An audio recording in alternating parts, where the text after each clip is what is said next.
Welcome, everybody. Welcome to BeoTalk 170. Eric is back in his car. Yep. Safe away from wife and kids. Yeah.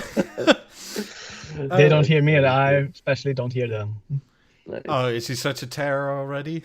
No. It's bedtime now, so to not disturb them or such. And also, I have my own AC, so that's good. So if we get too hot or too cold or something, that's good. Nice. As per usual, don't forget to like and subscribe if you haven't yet already. Same rules apply as last week. If you're Brian and you need to cope about only having 5s, then you can troll away all you want. But malicious nonsense gets revoked. Also, kind of big news, which is nice. It's somewhat of a change, mostly on the back end, but we have an affiliate link finally for Skiniplay. Meaning, if you buy any 2 covers, you get 10% off. So the deal is more or less still the same, except now, besides supporting Skiniplay, we also get a small kickback, and that'll all go straight back into the channel, and it helps everybody out. So thank you, Skiniplay. Very much appreciated. And, in a year, so we're sitting in a Bentley instead. Well, that all depends on the good folks watching us and how many covers they buy. A lot of Skiniplay products. Like, I'll get a message from them in like 6 months. Like, God damn it, could you stop promoting this shit? We have too much work. I like it. But as per usual, like somebody actually asked me where to get my face on the cover for an A9. Skiniplay has custom options. That would be fun to see, man. Yeah. Well, dude, you can do anything you want, really. Yeah. But they already have a palette that is nice enough already as it is to pick from, which I like a lot. Oh, you're not going to sign up for the newsletter? No, because I don't have to. Oh, shit. Thank you, Tigris, on Twitch. Hello, Twitch, for subscribing once more. Yo, what's up, Twitch? Evening, Twitch. Yeah. Hello, YouTube. How are you all doing?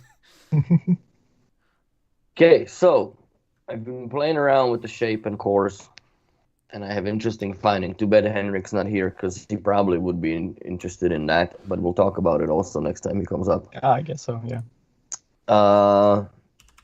I have 3 cores, like 2 virgin ones that never been hooked up to a shape amplifier. I hooked up the first one into just the IR and the power link out into the amplifier. So I basically lost the control for doing the presets, the bend on the wall, following and stereo. And the fucking IR on the BO4 worked. You can press radio, it turns on the tune-in. You can press AMM, it turns on the Deezer. If you didn't have any playlist set up, then it's just quiet. But like if you had something playing from Deezer, it just goes to Deezer. And you can control volume up and down. You can go play, stop, whatever. As soon as you plug in the USB from the shape amplifier into the core, it stops working. Why? It only takes light and control commands for the gateway now through the link eye. And the link eye blinks. You can see that the it's chirping, right? That it's taking the volume up, it's seeing the volume up, but it don't do nothing. It don't do nothing. So then I tried, okay, well, fuck. Factory reset the core, right? Mm-hmm. Factory reset the core. Factory reset the amplifier with it. I had to watch the video again to how to do it because I haven't done the amplifier in eons, right? So I've reset the amp, plug it all back in with the power link, set up the core as a core, and no audio, no radio, no nothing, no commands, only the light and control. Like, it's forever screwed. I don't know what changes in it or what the amplifier changes in it, but it is the amplifier that does something to the core for understanding the IR commands. And also that's where that clink clink comes in when you turn on the shape and it shuts off for the brief second after like 5 seconds of playback. and then it comes back on continuously. It is something to do with the amplifier. There's nothing to do with the core, because when I ran the power link directly into the amplifier and I cold started it, it just worked. It literally just worked.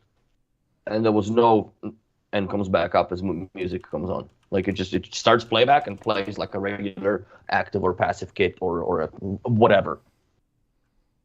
So I don't understand, and if anybody in B&O is watching, please look into it in your whatever idea lab that you have to see if, because this is a replicable problem, and I don't want to plug in my third core because then it nukes it, right? And another thing is that it's weird. I couldn't get the icon back again on the BeoSound shape. It just shows as like unknown product. After I reset it. Wait, it doesn't even show as a core? No.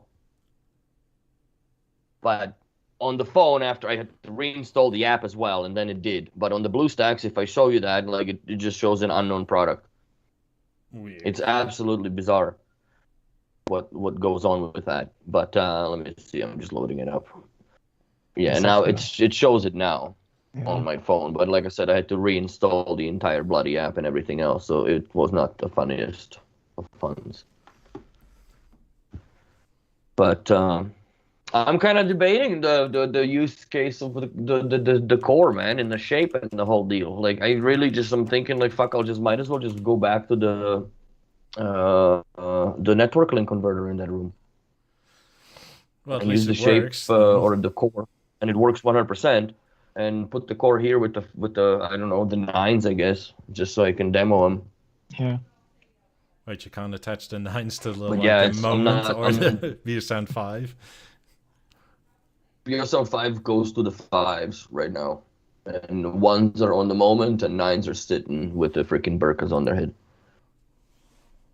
So hopefully, yeah. Well, I think the 5s are getting dollied out next week from here. Thank God. But I don't know. Freaking, I wanted to go to Kelowna. They're fucking evacuating a whole bunch of cities and stuff because the forest fires are so bad. It's like, am I gonna go there? Like, you can't even see nor breathe, right? Yeah. And am I gonna get stuck somewhere? Because Golden is being evacuated, and that's basically a pass through. And also Vernon, they're being evacuated. That's another pass through to Kelowna. So there's already 2 major city points that I wouldn't be able to get through. So I don't know. I'm going to have to hang on and see what happens with these. Well, but they dolly them up and get them to my client's house at least. Because I need room. Yeah. So, yeah. What's new on your side, y'all?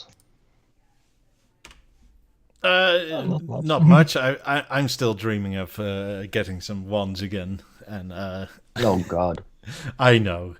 But I love my old wands. And I'm trying to get my girlfriend to buy me some. Is that Anders's? Yes. Yeah. Sick. He got the freaking wood now, right? Yes. Yeah. Obviously, because he peeled the fuck out of it on the show when he won it. That is cool. Yeah, Prestige Creators, great prizes. If you missed it last month, you missed our half-year Santa. I mean, it looks fucking amazing. That does look good, goddammit. Yeah. And also, he's so good at, taking these great pictures also, so it looks so natural and so almost like, advertisement for Bang Olufsen. So it's too bad it haven't been sold for like 10 years, but yeah, great product. But Prestige stuff, it's still can buy. And I actually do like it a lot. Yeah, and it looks so natural with that wood. It doesn't look out of place at all. It looks like, it's been from factory from Bang Olufsen.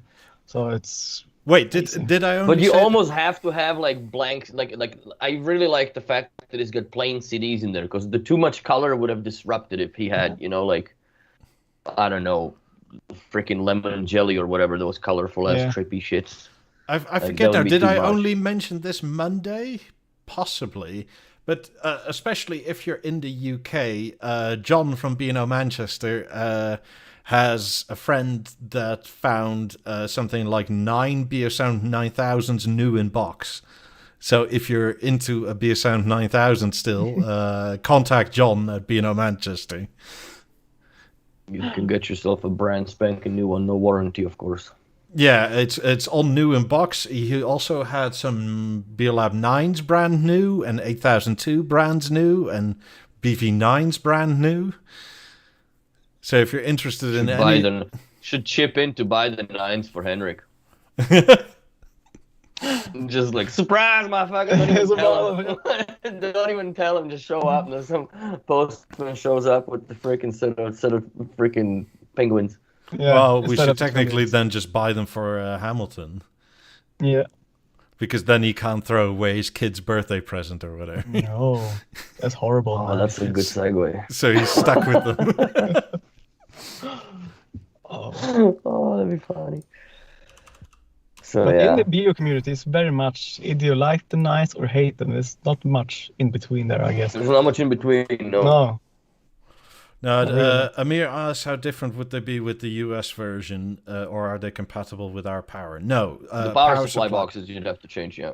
Yeah. Is that a part you can still get that you know of? Yeah.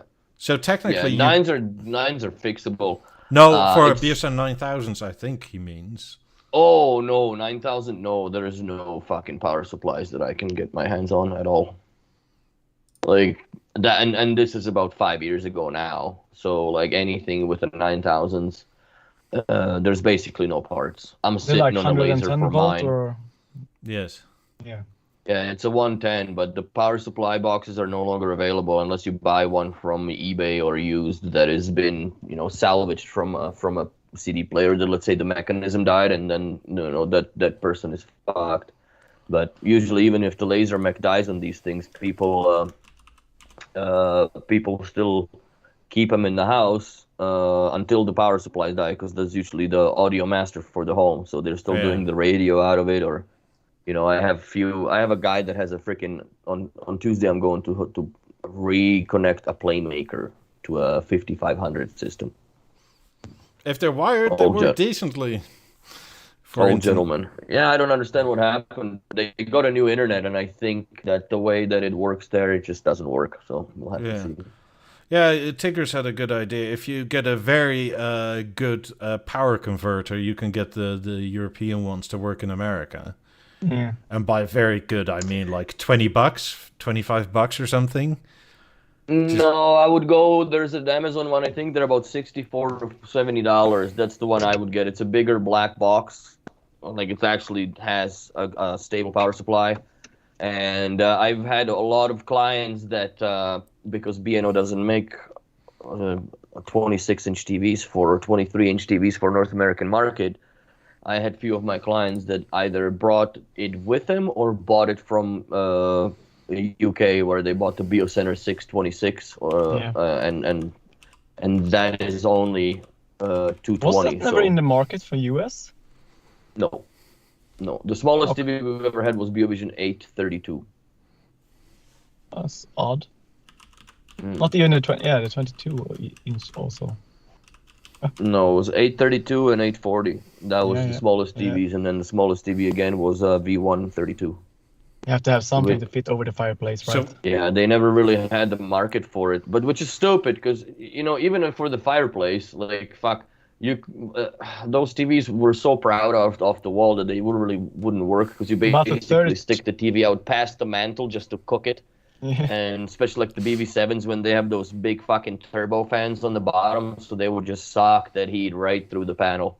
But I mean, the 622 and the 26 and even the 32-inch BeoVision 8, I mean, all these TVs was kind of secondary TVs that people had in their homes, so people still want. My secondary TV is 55 inches. Mine is 55, yeah. But also there was a limitation of the display panel era too, right? Yeah. Like there was no 55-inch TVs that were thin enough to or altogether there was not that much that you had that was big. That's some nice detailed shots, man. I really like it. Yeah, it looks super sexy like this. You can really see that it's a good produced product. Also, it's great. No, Prestige is awesome, dude. Yeah. I like it a lot. I mean, I especially like it that the middle bit is gone, that it's a one piece. Yeah, the one piece really makes it. Because quite honestly, a lot of people don't even know that opens as far as the door is concerned. No. You come in there, and especially that even comes out when you pull the panel thing out, right? All this kind of button panel. Yeah, and all these kind of look at the features serial you number. can still use with the remote also. So. Yeah, if people want to. Yeah, it looks stellar. Ogle it at their own leisure later. Here's Anders' Instagram page in the chat. It's too bad that they couldn't put that wire in the wall because it's all solid fucking brick, I guess, right? Yeah. Yeah, it's an old. Only drawback of the. It's also an exterior wall. But you can also hang the son of a bastard off the walls without worrying about shit. You know what I mean? Like you can go in there and put in a fucking 85-inch Avant on the wall bracket with a couple, good wall anchors and stuff, and you don't have to worry about tearing the fucking wall apart just to put some reinforcement behind it and blah blah blah. No, that's right? a massive downside of drywall. How much does it weigh? That is a massive drywall. What, the BB 85 Avant? It's 105 No, kilos. the Beo Sound 9000 for wall bracket. 9,000 is 10 on or a 12 wall or bracket. 7. I think it's got to be a little bit more than 19 pounds. From what I remember. 29 pounds, I think it is. It's 15 kilos. It's about 15 to 20 kilos. That much? It's fairly hefty, yeah. Yeah, it's hefty, but I had the Beo Sound 9500, and that was like 14 kilos. And like, from what I remember, I can mix it up now, but I think it was actually a little bit lighter than the 9000. So 11 and a half kilos, Prestige. Yeah. So it's still, as you say, it's a hefty, big stuff. Yeah, but the 9000, the old ones, they had amplifier built in, so there's this huge fuck off toroidal coil inside that weighs a ton, right? That was that's what made the weight of the 9000s back in the yesteryears. So just remember the carrying in the 8000 speakers, especially shipped them to my friend, old co-worker. They're not bad when you take the feet off or bases. No, but we had them in the back of the car, and Nathan, my girlfriend, was able just the end bit was at the end of the car, so that's the first thing that you actually carry, and you pull them out and just the whole thing weighs like 20 kilos. Fun. It's just amazingly heavy. Yeah, the 8000s are not fun. Yeah, it's so thin that you get fooled, or it's so hefty. So yeah. Yeah, 8000s. Yeah, they were never fun. They were never fun to ship. Also, I really didn't like shipping them, especially for service, because that fucking stiletto just goes right through. Like, I specifically made a piece of, I think it was a half-inch plywood that we had with, like, I put the washers, because that whole leg from the spindle is that screw part. And so I did it so it basically just made a foot that screwed onto it, so if they put the box down right, it doesn't just shoot through and fucking comes out of the box just think, because I've seen that so many times. Can't do that anymore. That doubles the value of the speakers with half-inch plywood. So that's right. Yeah, it survived. I luckily never had anything that really got fucked up in shipping, other than what B&O shipped me, but nothing that I ever shipped for service. Always came proper. Yeah, no post-nord, so. Sandeep says, you know what, actually, about the white 9000, I really debated on, well, it's no How not many of possible them anymore. was actually produced? Because it was 1,500. Yeah, I've seen it sometimes here in the second-hand market, but it's not it's not worth the money for me. No, like, it's pretty a lot high of cash. still. Yeah. I would rather honestly take my 9000 apart and Duracoat it myself. Yeah. It'll never chip and scrape off or fade. Good. It looks really nice. I guess if you can do it, I have the white one and do as Anders has done, put some LED lights behind it and have white light behind it. It will look so amazing, very futuristic, I guess. See, but the white 9000 also has a brighter glass. It doesn't have the gray glass on it. Yeah, it really It's got lights the up. clear glass. Yeah. Yeah, so you can really see through it. And the cover is black. Yep. More solid black rather than the gray one. It's not gray, it's almost purple. Like, Yeah, on the older ones, yeah, it is. Well, mine is But a that Mark is III, cool, and though. it's sort of purple. I mean, it's gray, but like, especially in like bright daylight, it's like, why is all this purple in here? Yeah, almost. That grayish color or thing is, on the same on the free speakers, the 9000 and the 9s and those kind of products. Also, the Vision 8 is kind of the same color, that grayish black almost. Well, it's that touch soft paint, which was the biggest mistake I think in their production, because they underestimated the fact that it does that it outlives the paint's lifetime. Yeah. Don, I haven't sent you an email yet. Sorry, man. I was busy as fuck this week, so I hadn't had a chance. But He quit I'll smoking, Don. do it. No, I didn't. I didn't quit smoking. I was smoking yesterday as well, actually. It was interesting. I was talking to Nick. He's in Peru now, so it was him and his girlfriend on a Facebook call, and where I was smoking with my buddy. So it was a fun time chatting. Oh, by the Hearing way, all according to the forum, it's time that you buy a Halo now, Willie, because it seems that since like a day or two, you can control System 4s with it. That's good. What? Yes. Get it. Well, I'll make a phone call fucking Tuesday because they're closed Monday. But also, as we talked just before the show started, the anthracite one is still not available. Also, the gold one, they have been delayed. Yeah. Well, if I order a silver one now, I'll probably get it for January. Yeah, the silver one, I guess.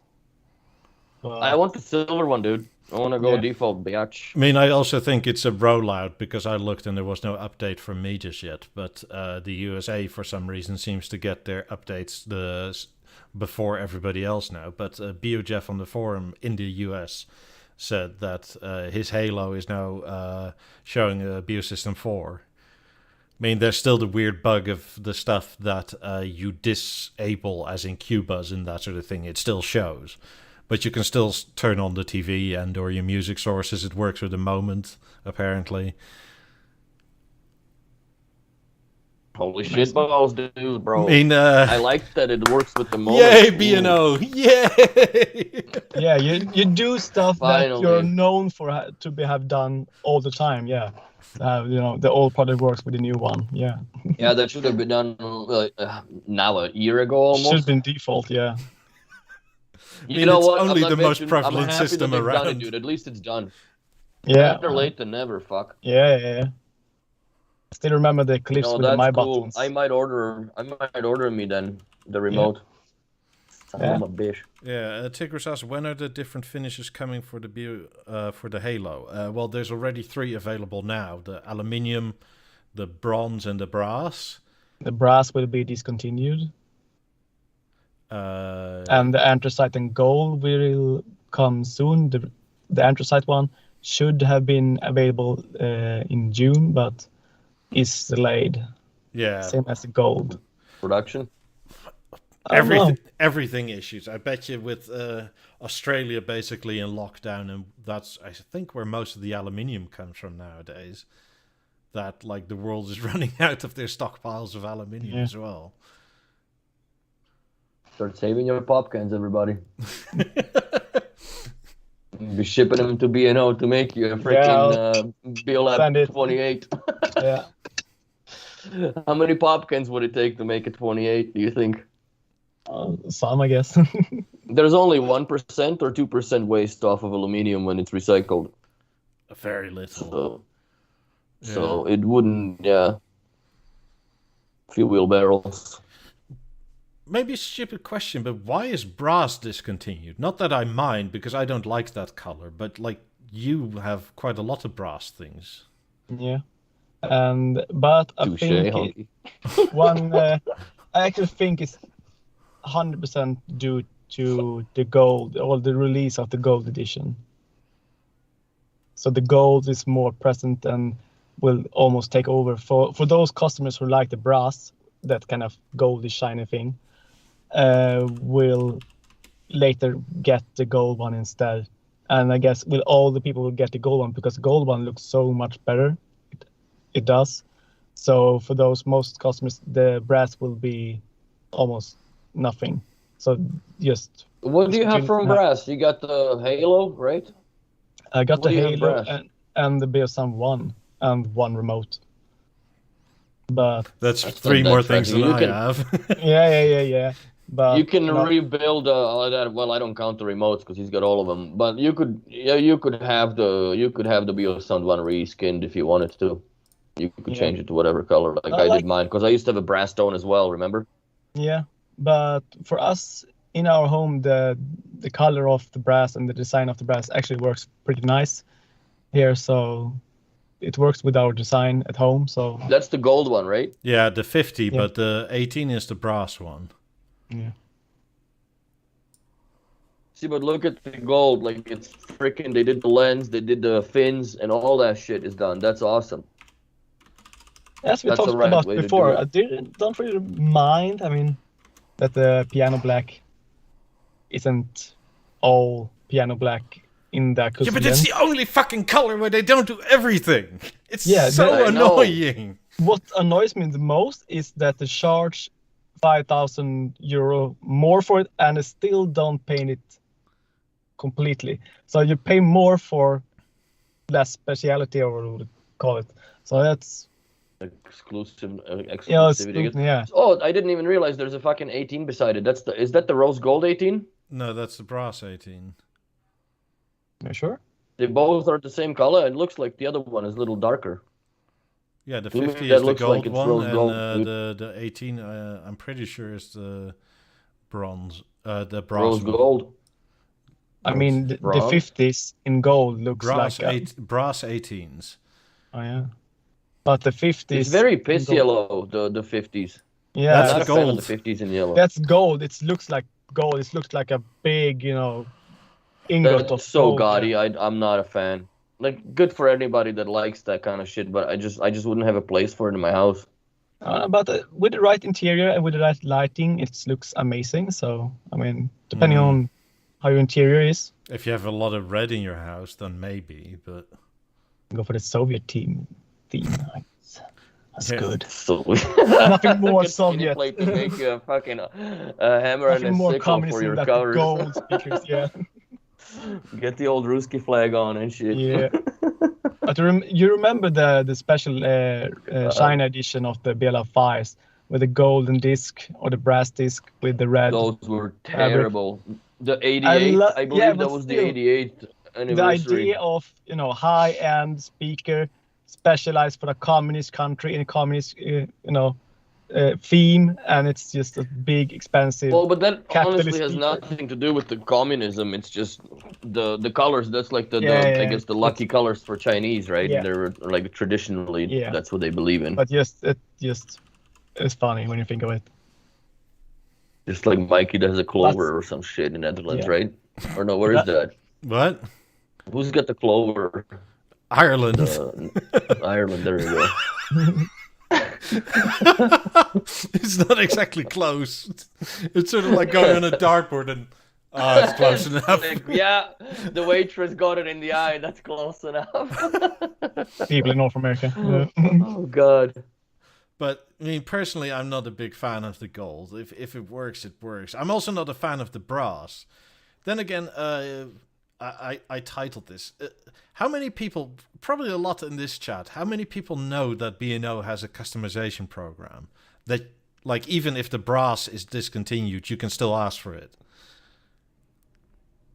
What would that be for extra, I wonder. Even though it is extra, of course it is extra. But it's same with the lamellas for the 18s. In the early days for the 18s, there were this breech wood, very light breech wood, I guess. I remember the beech. Yeah. The beech was very light wood. And maple. There was also maple grills, which are gone. But yeah, you can actually, as you say, but with the customization, you can order it. Because I remember one customer from Harrods, I think it was, that ordered the walnut for the 90s before that was available. So,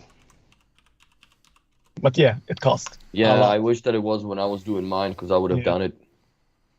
Yeah, it But could, then but again, I don't know. at that point, I had so many shipping issues that I think my panels for the 90s came 3 times over. Yeah. The pegs broke off. Geomir says, for the BeoLab 50s, the best part of the look is at the back, the wood-based grills. Does anyone make front covers similar to the wood-based grill look? Since the 28 wood front grills don't affect sound, they do. That's why they move out of the way. Technical sound blocking aspect is not an issue. It actually is an issue. You can't just put stuff on the front of 50s and expect it to not be affected. There's a reason they've got. It's very minimal though, Mikey. Like in the wide mode and shit, like it's very minimal. Because Are we talking 28s or 50s? With the 28s. Well, 50s. If the Yeah, lens but with the doesn't come up 28s, the wood moves out the way, right? Yeah. Like if since Geomir is asking, can you put wood on the front of a 50? Well, no, because it blocks the sound and it doesn't move out of the way. I wonder how much would it block actually if you were to tune it. A lot. You've tried it? I've heard stories where people were like, why do your store speakers sound so much better than mine? And it turned out the installer had put the wood on the front. Really? Yes. But yeah, because of there was a reason why the design for the aluminium covers were so, it's small dots instead of big frets that they actually first thought of to have, but no, they discontinued it and it wasn't available for just because of the sound. It did affect the sound too much that it was noticeable, in measurements and all that. And when you do a speaker that's so precise and should be so accurate, I mean, this is the smallest thing that might, as Michael said, if someone in a listening room can hear it, that's not good.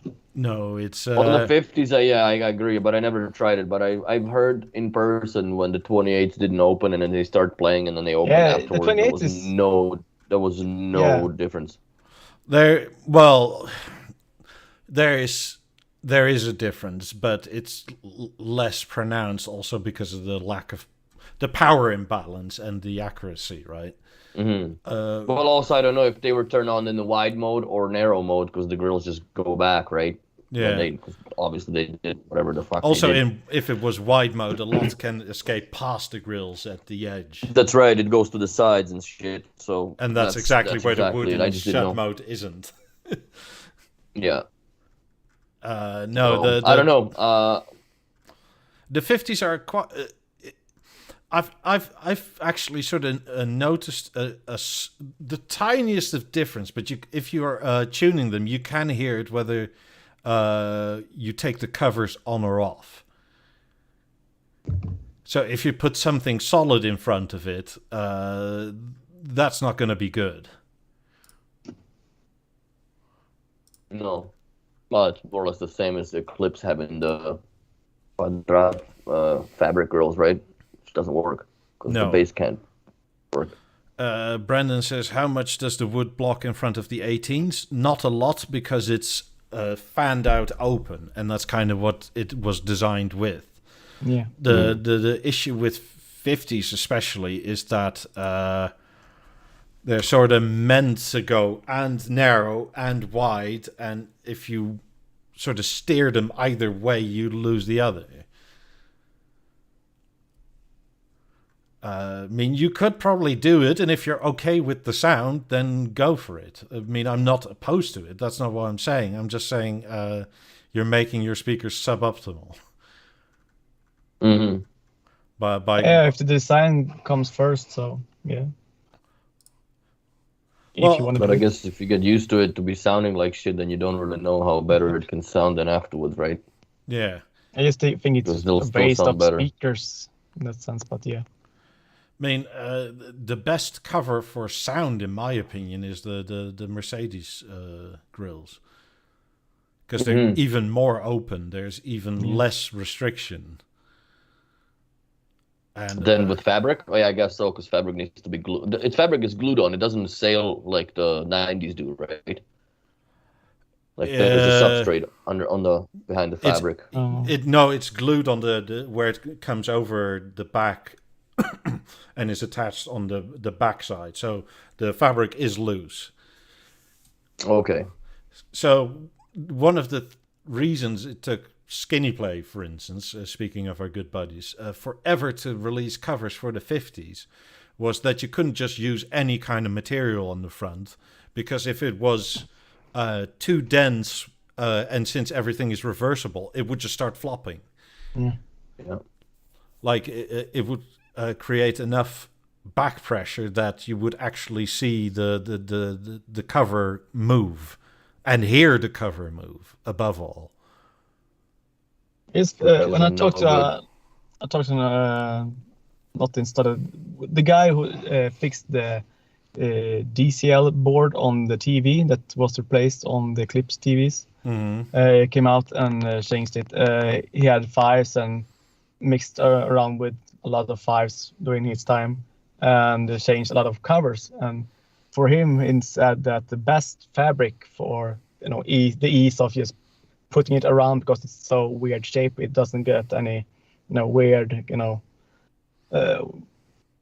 so the best way for him was the ballerina fabric, kind of fabric that ballerina used. So it was very stretchy. Oh, like and the pantyhose and shit? Yeah. So that's interesting. It was the best one. That's kind of what it is on there. there. Yeah, that's kind of it's the closest he could get to Bang Olufsen's own. So yeah. I mean, and then it becomes a balance of how far do you stretch it before you see through it. Yeah. And how much do you care to see through it versus just have a cover? Because it's like the Lululemon pants that they had, you could see ass. It was pretty cool. For me, who has had white speakers, I have 9s in white. I have the 5s in white, and you can actually, in some light, you can actually see it pretty well. Especially when I had the 9s, it's pretty well see through, and that's just naughty. Yeah. Yeah, it's you don't have that on 50s. Hide your shame. I mean, goddamn. I still want to get these covers someday soon. I'm still somewhat jelly that Sandy passed. That's for me. It's the only reason. If I get 50s anytime, those are must-have. So the Mercedes grills. Yeah. Are you gonna go with the silver or the black aluminum? I would like the fucking gold. The piano black, but it's more necessary for me to get the Mercedes grill on, as in here, as in this picture. It works pretty well, very well, on the regular aluminium also. So it's not a must-have to have the piano black, because it's so much extra here, and especially now that the prices have increased so much. But especially now, it's no need for it at all, because of the 28s is available. So, and I have thought of have you ordered them yet? No, I haven't ordered them yet. It's so much on hold right now during this summer. Just no Bang Olufsen new stuff. They're not gonna go away anyways or anywhere. So no. So I bet you even here in Europe we have probably a 3-4 month waiting period on 28s at the moment. Yeah. I'm still waiting for my sofa, man. I mean, I will come. Holy shit. No, New Year's almost. So yeah. Oh, but the sofa, like the furniture, just got absolutely insane. I don't know if it's the same for Europe, but here is a 300% tariff for anything that comes from China. Oh, yeah, it's just fucked up. Just like the furniture here just went through the roof. Not like in Canada and in US, and I don't know if it was Trump doing back in the day when he did like when he started fucking with the China and the tariffs that were implied, but like in recent history, I don't know when, but like the only thing that you could afford to buy is what I like, which is Herman Miller stuff, because that's built in and made in North America. Other than if you order a couch, which is fucking made in Malaysia, then you pay $15,000 for something that could have cost you $6,000. still even Herman Miller used, fabrics, leathers, and wood types that's from other parts of the countries. So it's still maybe be delayed, and it's kind of part of the. It's insanity. I was actually shocked because my mom's building the house now, and we went to see a custom millwork guy because she wants to do some pieces and such. Yeah. And he was actually one that's saying that like if you ordered anything, that's why she's doing it custom, because it's cheaper to do it actually custom locally than ordering stuff built and bringing it over. It's absolutely like it's unbelievable. But here's just it's not fun. But well, now it's gonna be there's also tariffs on or a tax on luxury items. I don't know, B&O Vancouver. I guess that's gonna fall under you as well. Pretty sure it will. Or any bank or any B&O store, I guess, in Canada will be taxed. I think luxury tax as well, because that's not a B&O is not an everyday necessity product per se. Well, it depends. Depends who you ask. I would also. Yeah, that's right. I would also argue that statement, but aren't you happy you already have all your gear already? Well, I want to get more shit. This isn't over. I mean, all our politicians are just making our B&O more expensive, as in what we already have. So technically, our net we value... need to start selling to politicians. Yes. The funny thing is, because with the pricing, then they realize, oh fuck, this is too much money, man. We gotta back off because I like this stuff. Because once you get it in the house, you're addicted for life. That's it.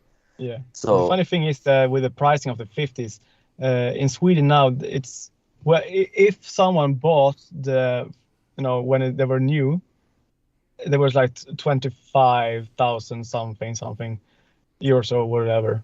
But still, you can sell a second-hand pair of speakers and go with a profit on them, because the price of the new ones is so high, it's just worth it. So yeah.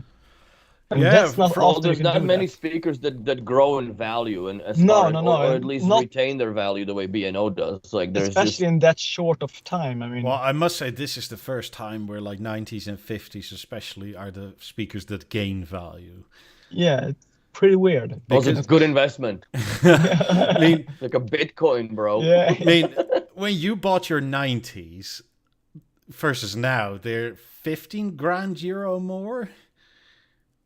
Yeah. When I bought my 50s, they're now nearly 10 grand more. But when I bought my 90s, because I was one of the very first adopters, they were also on, like, I guess, an insider promo. Not just like disregard my cost per se, but there was also an incentive because they wanted to get them in circulation one way or the other, right? So I did get an awesome smoking deal on them, and it's a lot more money now. Definitely a lot more money now. It's almost 50%. It's 48% from the starting price that they are. So there's 50% price increase from 2000 and, or was it 16, 17? Yeah. By the way, I'm not even mentioning in specifically your 90s that you didn't have to pay extra for the white ones, and now the white is like 10 grand more. Yeah. But if you look at the customization website in Canada, it doesn't technically, it's 25 grand more than what you paid for it when you got them. Because they're white. But if you go on the customization website in Canada, they don't change the price when you switch colors and wood and walnut, whatever, panels. Do they give you a price? It's $120,000, doesn't change the price. Does it Even say... though this says, I guess... Does it say from, or does it say this is the price? I don't know if I pull them up. Let's see. But because, yeah, it's... Because with the Harmony here on quite a lot of websites, it says from, and like you get the 77-inch price from, but you don't necessarily get the extra price, and we all know that the oak is more expensive than the fabric, for instance. Yet if you go to the website and customize and pick the black, piano black for the 50s, then the price is... It's gone. Popped up. Yeah. Yeah, B&O, you still need to work... silver, black, so we'll go white, natural, and walnut. It still says from 120, so it doesn't... From. I guess it doesn't give you... So it's no limit. It's just from. Where are you? Okay. Yeah. The from means basic black with normal or smoked oak. Yeah. Sick. And Alright, yeah, and so- normal aluminium, because the different colors of aluminium rails Rose. Yeah. that also cost more. Well, on the white ones, you also have the, what's it called? The logo and all the intersection points where the crowns meet are all silver instead of black, right? Yes. But you can also get those in, was it bronze and brass and rose gold? Rose I think. gold. Yeah. Pretty cool. Yeah. But then again, you can ask for anybody that's new to B&O. You won't like the price, but at least you can customize just about anything. Like if you're bothered with the black bar at the bottom of the harmony, you can ask them to make that white or whatever color you want. It's pretty much the same with Porsche has the same thing with their. You have all the special colors for the cars, and they have the special colors for the interior with leathers and all that. But to still have the customization, you can do stuff even more customized if you really want to, if you really go bananas. So I mean, there's no limit in that sense. I don't know. I see infinite value in the B&O all the time, because it's just, you walk into the house, dude, it doesn't matter how old the stuff is. The B&O, yes, it does kind of date itself when you're around it a lot, but it nowhere near dates itself as much as any other electronics that sits beside it. Serious question for the chat. Who here has bought B&O and gotten sick of it, as in like a general brand? Like, I understand if you got sick of a Moment or a Beolit 12 or something. But once you're in with speakers, whoever sort of went like, nah, I'll go Sonos or Bowers & Wilkins or whatever. I don't think that really happens. I think you... With TVs, I guess some have done it, especially from when they Yeah, bought I mean more TVs. speakers, kind of. Yeah, like, yeah, because I mean TVs, especially now the price, and then also in the time where there was very much in between technologies with 14 and all these kind of TVs when they were big, expensive. Wait, so Brandon says only Eric. I don't know what you're referring to, but yeah. Also, discounts on Bowers & Wilkins and JBL. Oh speakers. God. Yeah, you know what? The only time that I had seen that people got sour from it is when the jobs got botched up. Because there has been instances when, like before my time in B&O, and I come to these jobs, even a few years later, and all of a sudden just like, oh God, how the did we even get away with that? But the question for you, Willie, because of the Bose is more kind of in North American market. Do you remember there was a Bose TV where the sound was built in, and the TV was still? I mean, this was kind of the plasma. I remember that. Well, that's where they derived that stupid soundbar from that had those electrostatic sideways shooting speakers and shit. Yeah. And like the TV had to be in a certain place because otherwise it wouldn't work worth dick. The remote control was something that reminded me of a Nintendo Wii controller, basically. Like, it was just so bulky and chunky and ugh. But you have a friend, Eric. John Diddy says he had it a little bit, but only because Biolabs became too expensive to repair. Yeah, that's kind of sad, but so it's kind of not by choice. Not like Eric, where he goes, Bose. That's so what needs repair on the 6000s? Yeah, what needs to repair on 6000s? You probably got the drivers that are surrounds needed replacement, and it's too bad that the 6000 is pretty much the only speaker that needs the most caring of, because it's so small and the speaker almost needs. It's constantly pushed to the max, more or less. Yeah, but you always see 6000 that need to be redone, but other speakers, 8000s and all that, kind of lives forever almost. 20 years. 6000s are deceiving because they sound very good with bass around 40 to 45 volume, but when you go past 50, then they start shaving that off for ABL, but it also suffers on the drivers. Yeah. And eventually, they do give up a ghost.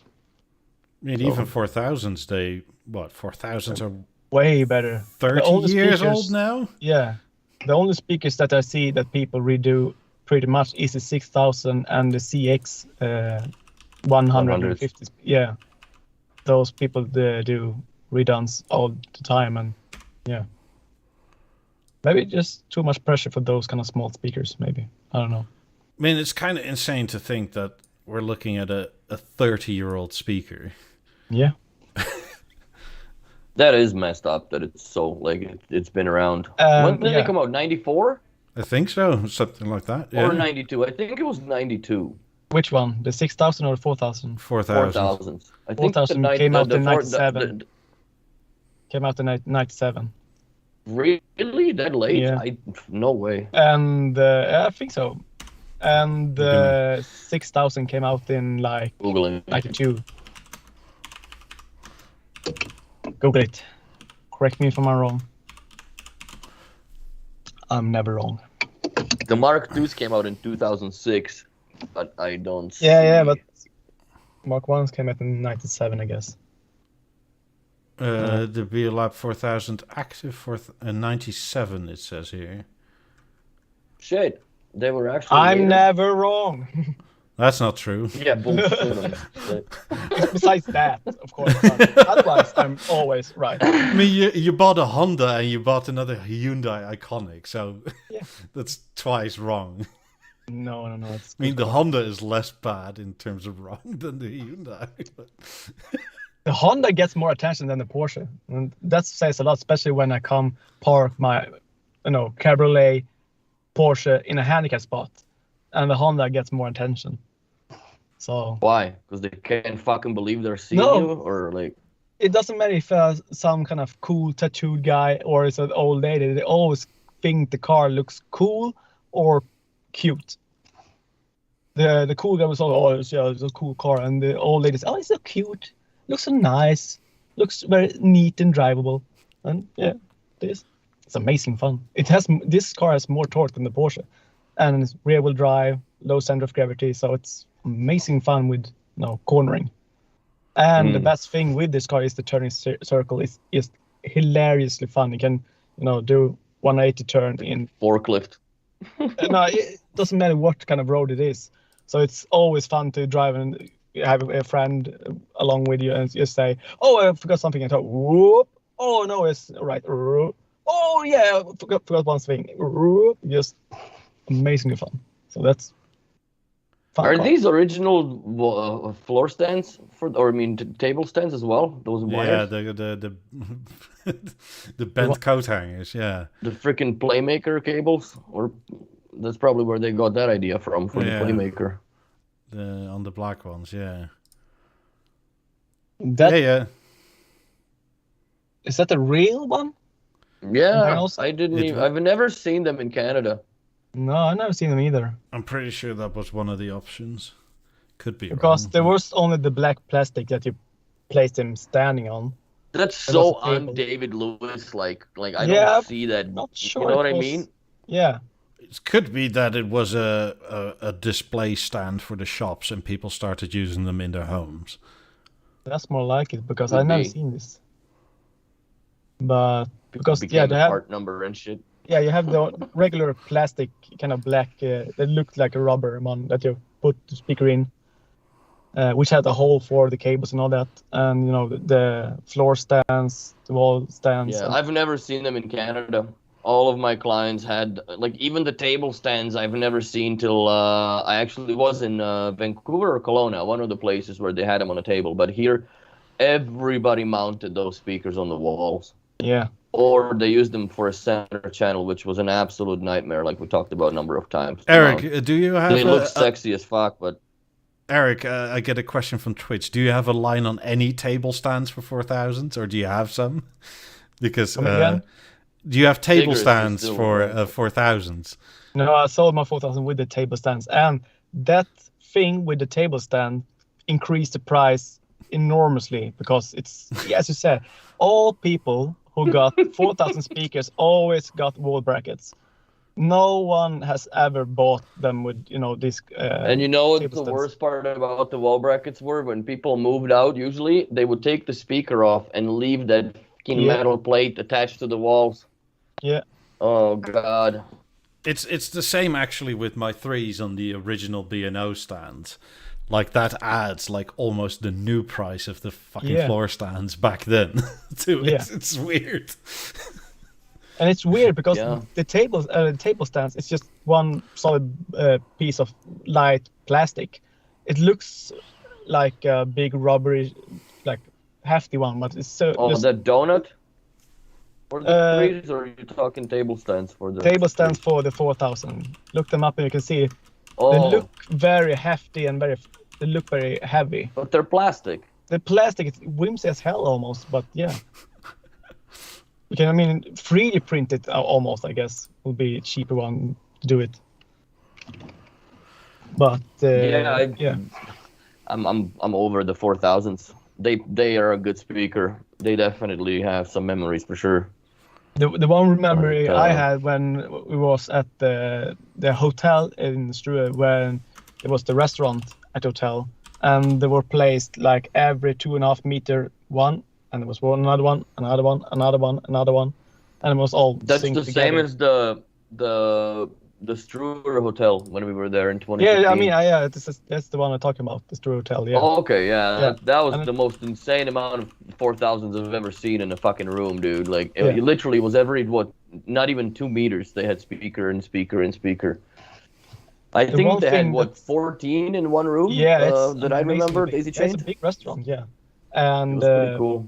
the one thing that actually beat that kind of system was a launch of an Audi dealership that has Bela Freeze in the whole long hallway through the whole kind of, first to have Sick. the That'd be an awesome deal. yeah. And I Oh, like there you that. go. Mikey Yeah. found them.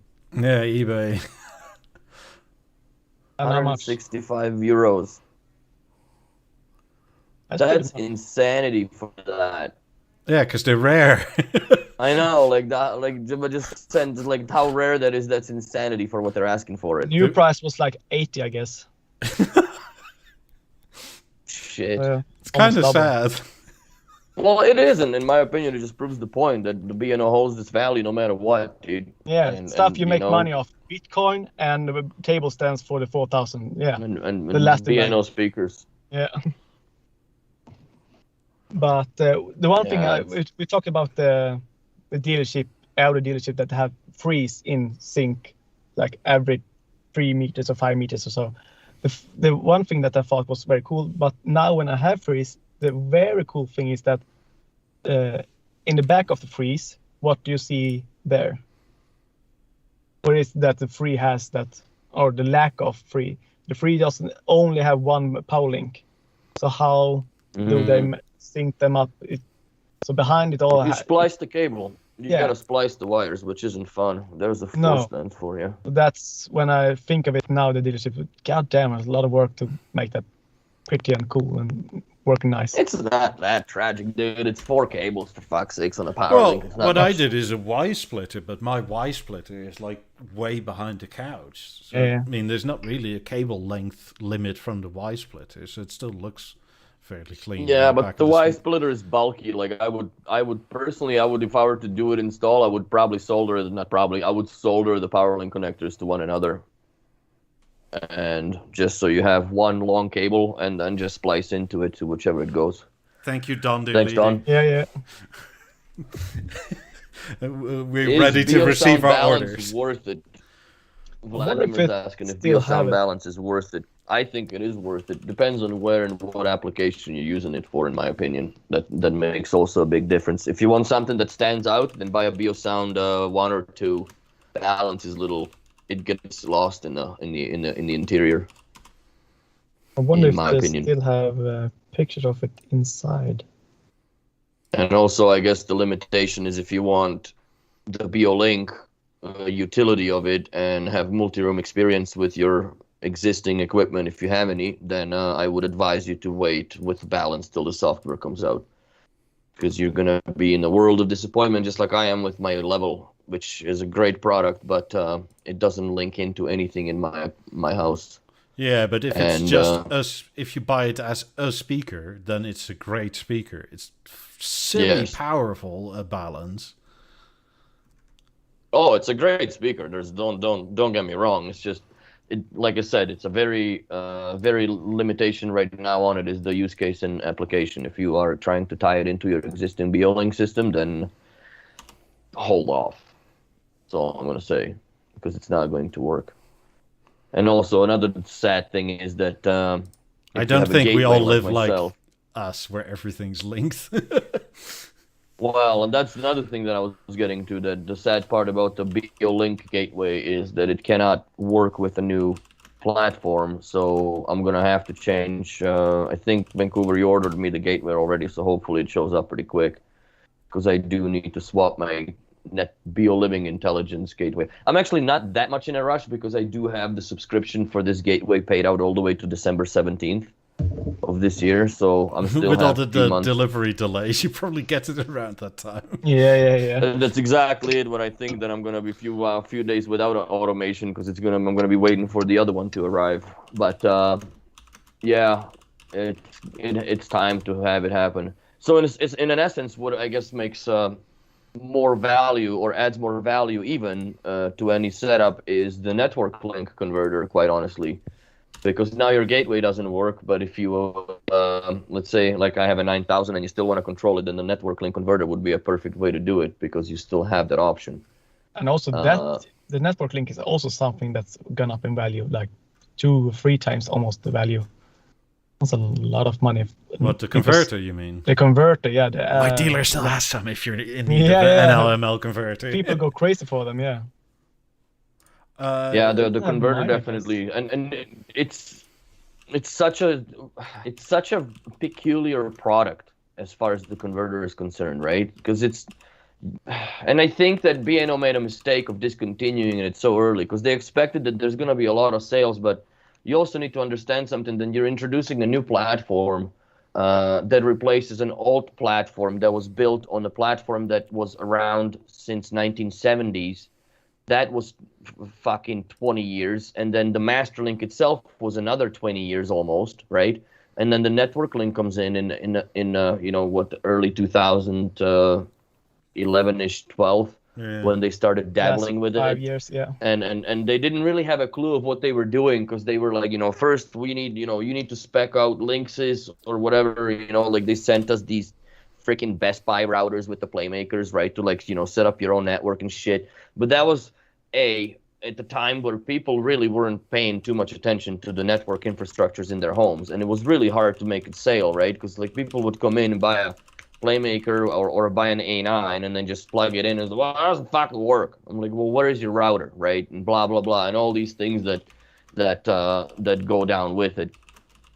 But yeah, that was one of those things that the network growing pains, and then they recommended Package, and I'm like sitting there, well, shoot, Package is almost 3 times the price of Ubiquity. Well, does the same thing. But apparently there's an issue with the multicast, which I haven't had an experience with trouble of any kind so far. Yeah, by the way, Vladimir says he just wants to use it in his room playing music at like max 70 to 80 dB. Balance is great for that if it's just one of one. Or if you have another one in another room, use AirPlay. Excellent choice for that sort of thing. Yeah. And then you get into the quirky tech of like if it sits near a wall, the app will tell you, "Hey, we've noticed a wall on this side of the speaker.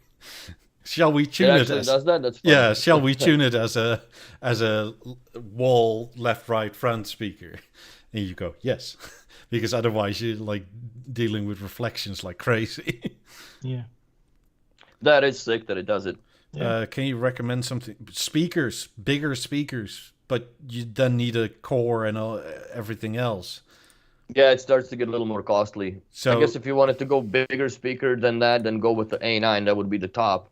After that, you're getting into separate stereo speakers. And well, if you're in the A9, then you might as well go with like 28s, I guess, would be a next step up. The balance is cost. When I reviewed it, it had me eyeballing my 18s of like, holy fuck, that this thing sort of competes with that, and that's what 4 times more expensive, like the speakers there. Yeah, and actually a balance has more bass than those speakers. But I think by far it would. Yeah, when I actually get the balance in this kind of Mozart system, as you can use them as rear speakers or front speakers, true balance sync will be amazing. As you say, they tried it in with Chromecast, and when it works, they actually sound almost the same or even better than 18s. and that's pretty cool. Yeah, I mean, Well, I think I paired even up said it in the balance, I review. think would kill the 18s. Yeah. I Two think I even balances said will it in kill the the 18s. review that like 17s are sort of like I was literally going like, ooh, Yeah. because the balance is cheap compared to all of them, and you get the sources and everything. Yeah. Everything's in it, yeah. And you can still make a stereo pair out of them, quite honestly, very easily. And you can do that. Yeah, and it's more multifunctional than 18s or 17s are. Yeah, more future-proof, easy, not that cumbersome, and works alone, and so easy to use. Yeah, That's and great. it has Wi-Fi and all the rest. Yeah. I mean, the products that I would, let people know is the stage, the balance, even the merge and all that, and also the A9 is almost always, but stage. The Emerge is sort of like, but I don't, recommend it for big areas. But instead of the M3, it's amazing. I think it sounds very good for what it actually is. Yeah, but wouldn't you rather have a level? Because it's not that much more. Yeah. But if you're, for me, when the M3 that I have is in corner in the bathrooms, to have a level it takes up more space. It's too big. Yeah, but an Emerge is sort of similar. But I'd rather have an M3 than an Emerge. But an Emerge is very easy to place in like a corner, so it just spread out the sound. But I don't think Emerge sounds better than the M3, dude. There is no bloody way. I think it's on par with it, and that's also with it being so much narrower, so I think it's can handle it. I mean, the thing is, most speakers now, even though the 28s now are so much thinner than the 20s, they actually sound deeper and better. Don't forget there's a 6.5-inch driver at the bottom. yeah, but still, it has a 10-inch woofer on the 20s, yet the 6.5-inch, makes it sound even better and almost deep. But there's also with that a slight difference in that the stage has more bass than 18s, and they're both 4-inch, but it's the length of throw you have within the chassis. The tech that with speakers goes so fast that an old speaker, even though an 18 speaker is almost old now, it's just stupid speaker. It doesn't do anything special, and balance is almost balance. But I'm talking specifically Emerge, because that thing kind of falls on its ass above 50% volume. Yeah, but not many people will listen to it.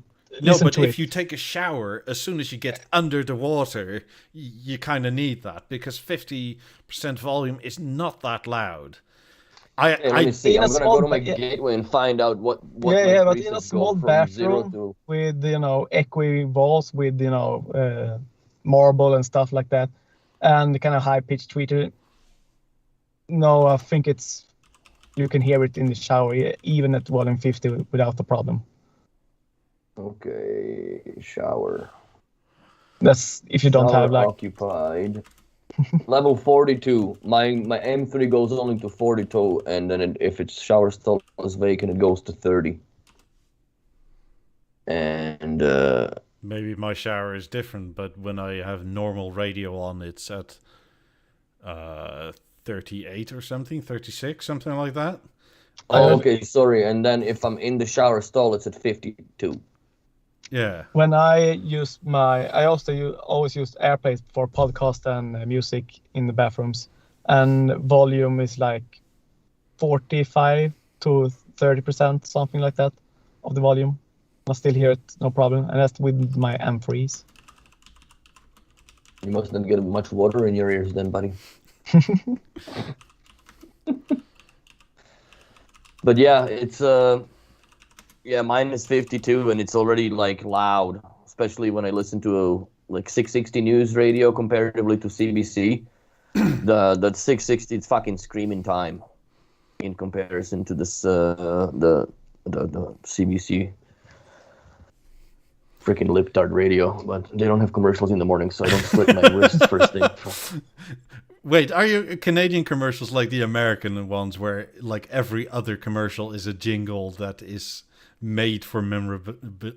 That it just drills in your fucking head. Oh yeah, buddy. And the 660 News specifically, they have like one of those like the nursery rhyme songs type of thing going on. Yeah. Right? Like that it's just different words, but that just brings whatever, you were drilled in as a child, and God forbid you're a parent, that's now going on in your TV anyways again, right? Because kids are watching it. It's the same here in Sweden also. So that's right, and then they fuck you with the commercial, but now it's, you're not singing about whatever the kids are singing about, but a detergent instead. Like, fuck off. Get out of my head. I only listen to stately owned public radio, so it's no commercials. Yeah, they don't have commercials. That's what I listen to. But if I want to listen to propaganda, such, they have. Yeah, I was just gonna say, if propaganda is not considered a commercial, then sure. It's not. But they still want you to buy into something. You may not pay for it, but. But yeah, I just I don't know. I just can't deal with commercials in the morning radio at all. No. So I wake up to a freaking bunch of news, which I could care less about. And some interesting stories, I guess, but not much. I really don't ever listen to radio personally. For me, I listen to a lot of radio. Yeah, I listen to comedy radios though too. I listen to music, but hardly ever to radio. I don't know. In cars? No, SD cards full of music. No. All right. I mean, I have, 72 gigs of music in the car or something like that?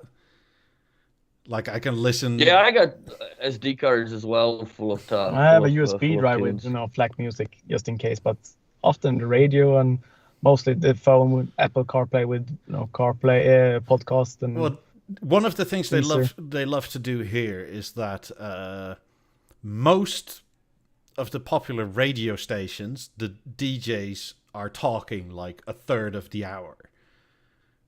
Then another, let's say 20% of the time is commercials, and then the rest is music. And it's kind of annoying because you keep on hearing these midwits talking about, oh, this song was created and it was #1 in that year. And it's like, fuck me, do I care? Yeah, and then you have the other channel, which doesn't have DJs and just like commercials, which is better, but it's more geared towards, like, no offense, 60-year-old sort of people. I sort of like that kind of 70s, 80s music, but this is more of the sort of, is it like... disco funk era. No, not even. It's like this sort of soft rock, kind of like, I'm strumming my guitar and I'm singing a song. That sort of music. And it's like, oh God, fuck off. Sheryl Crow shit. Yes. It's like, I don't want to listen to that either, so I just get my own music and shuffle and repeat, and fine, it's good enough. Yeah, but then you always listen to the same stuff. Like, how do you find new music then? Yeah, but you have, like, the massive classic albums of, like, Queen, Led Zeppelin, Rolling Stones, that sort of thing. And there's, like, 30, 40 albums of that in my car? So, I don't really drive that long, but it's, like, 10 albums and you're in Italy, so... Yeah, but you don't use CarPlay? No. Like Deezer, Lossless... Well, no, it's FLAC on it's FLAC on the SD card. Yeah. But I mean, I don't like the CarPlay, man. I think it's a retarded system, especially like from the experience that I had with Audis. If you connected CarPlay, then your dashboard is useless for phones or anything, because it doesn't, like, once it's connected Wi-Fi, the Bluetooth apparently cuts off from the thing, and then everything is just navigated on the actual main screen, which is a little bit cumbersome. And it just kind of goes into the whole, or against the entire counterintuitiveness of what the system is set up like when you actually just Bluetooth your phone, whatever, in there and use all the services in the car. But you get a freaking SD card. I mean, shit anyway for sound quality. Yeah, I just use cable. for some reason, the cable only works half the time on either my phone or my car. I don't understand what happens, but Probably a splice broke somewhere or some shit, or a cable's broken inside. I don't know. Sometimes it's literally like plunk, and nothing. It just charges and nothing happens. You unplug, plug it in, and then it's like, oh, now it plays, and then next track, nothing. Weird. It's like I don't understand what's going on. I don't know. I think it's a software thing. There is a difference in sound quality, though, for sure. Like, I can hear that in my car when I listen to the shit from the Deezer and what I have in lossless WMA files on from the, oh my god, the yesteryears of BeoSound 5. But the same is when you talk about quality. It's the same with Netflix. They have, a 4K and all that. But still, if you use a, ultra HD disc, it's on a, Blu-ray player like the Oppo. It's a difference. And it's Eric, the same with I never asked you this before. Are you the type of guy that uses this line on Netta and then goes, see, these pixels here aren't so like banded on this CD, and that's why I spent like 20. Well, it's not 20 kroner. It's like 20,000 kroner or whatever on this CD. Just add a zero to every euro. So yeah. But you're not completely wrong. And I guess most guys, it's always guys with this kind of nerdiness to it. It just you see, I need this because it's better pixels, and still I can see shit almost without my glasses. So now it's only 360p in either way. So I mean, that's a big difference. Half the time I'm going like, ooh, the download speed must be low. It doesn't look so good. It's like, oh yeah, I need to clean my lenses. Yeah, that's it. Well, yeah. I could probably have the same problem, but I just refuse to go for for glasses yet.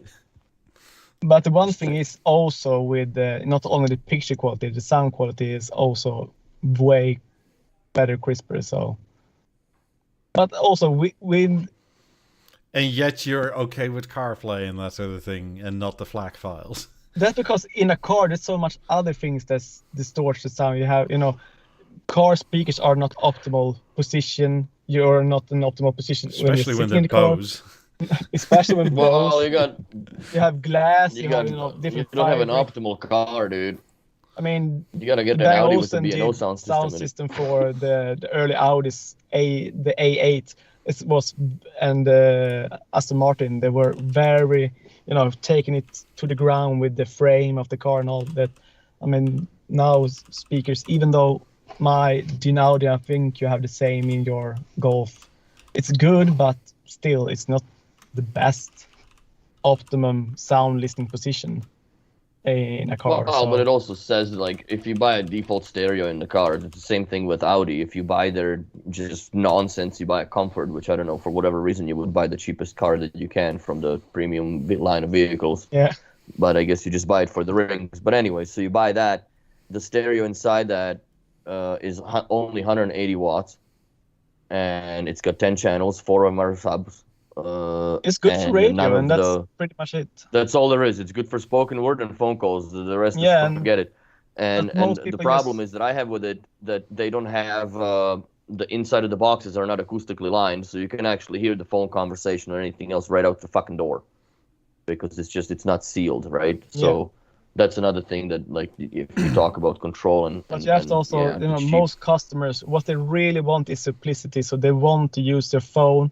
They want it to use Bluetooth connection to the without cables, and they don't care about the quality because they think the Spotify premium quality is good quality that is stream on Bluetooth to us car speakers or even Bluetooth is kind of enough for Spotify premium. Yeah. But it's basically 320 kilobytes MP3s on Spotify premium. It's a way bigger difference between a premium, Bang Olufsen sound in a car that's optimum with FLAC music and sound isolation windows and all that. So but you also got to understand that a lot of people are quite content and alright with the fact that they can just watch a show off of their phone. Yeah. They don't really care for the sound of it. That's just, some people do care for the sound. Like in my years of Audi there that I worked there, very few and far in between. And I thought, oh man, I'm gonna explain the system, and we're gonna sell a lot of B&O sound systems in the cars. And at the end of the day, it came down to fuck. We don't need to spend this much money on a car because it's just like are we really gonna upgrade and use it and blah blah blah. And it's not. It's a completely different, not even just a sales tactic, but it's a completely different mentality than having somebody hire you to do a custom home with proper, not just acoustics, but things being properly placed and designed for and blah blah blah. Like you don't get that much nowadays. Like there is. Yeah, but in my new The Hyundai, automation it would be Bose sound, and I think I have it in a Porsche also, the Bose. So, and I mean in the Porsche. Yeah, but in the Porsche, it was specifically terrible Bose. It was literally like you need to hear the traffic announcements, and that's about it. Yeah. Yeah, my buddy's 911 sounds absolutely pitiful, dude. It's a beautiful car, but then again, but he's like, "Oh, fucking, you're supposed to listen to the engine, not the goddamn stereo." Yeah, but our VW sound better than the Porsches of that era. But also, it's very hard to place speakers in that small kind of cabinet to actually sound good. And Nonsense. Steve put like the A1s on the doors.